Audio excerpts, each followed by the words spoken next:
வந்து பார்த்தீங்கன்னா நம்ம டானிக் வாங்குகிறோம். இந்த டானிக் வாங்குறோம்னா இதை பயன்படுத்தி எப்படின்னு முதல்ல புரிஞ்சுங்க. எல்லாம் வாங்குவாங்க, அங்கே வச்சுருவாங்க. அப்படி வைக்கக்கூடாது. முதல் பாயிண்ட்டு, வெளிச்சம் அதிகமாக இதில் படக்கூடாது. வெயிலாக இருந்தாலும் சரி, நம்ம லைட் பல்பாக இருந்தாலும் சரி. அது இது இல்லாமல் இந்த மாதிரி ஒரு டப்பாலையோ இல்லை ஒரு வீட்டில் உங்கள் வீட்டில் இந்த இருட்டான இடமா இருந்தாலும் அந்த மாதிரி இடத்துல வச்சு பயன்படுத்துங்க. லாங் டைப் மருந்து காலியாக வரைக்கும் யூஸ் பண்ணலாம். நம்ம பவர் குறையாமல் இருக்கும். இதுக்கு வந்து நான் வந்து என்ன பண்ணுறேன், இது மாதிரி டப்பா ஒன்று எடுத்துக்கிறேன்.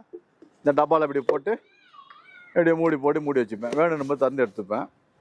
அதே மாதிரி தான் இந்த மாதிரி மருந்து கூட எந்த மருந்தாக இருந்தாலும் நம்ம ஒரு டப்பா ஒன்று வச்சு யூஸ் பண்ணும்போது பார்த்தீங்கன்னா நமக்கு வச்சு மூடிட்டோம்னா நமக்கு மருந்து வந்து பவர் குறையாமல் இல்லைன்னா பவர் போயிடும். ஏன்னா அந்த வெளிச்சமாகப்பட்டு தான் அந்த பவரை எடுத்துது. அப்புறம் நீங்கள் காசு கொடுத்து வாங்கி வேஸ்ட் அதுதான் போவோம். அப்படி கொடுத்தா பயன் இல்லாமல் போவோம். அந்த பயன் நம்ம பறவை யூஸ் பண்ணும்போது இந்த ஃபைனோடு இருக்கணும்னா அது மாதிரி யூஸ் பண்ணிங்க. ஏன்னா இந்த விஷயம் வந்து நிறைய பேர் சொல்ல மாட்டாங்க. இதான் முதல் டைமாக உங்களுக்கு நான் சொல்கிறேன்.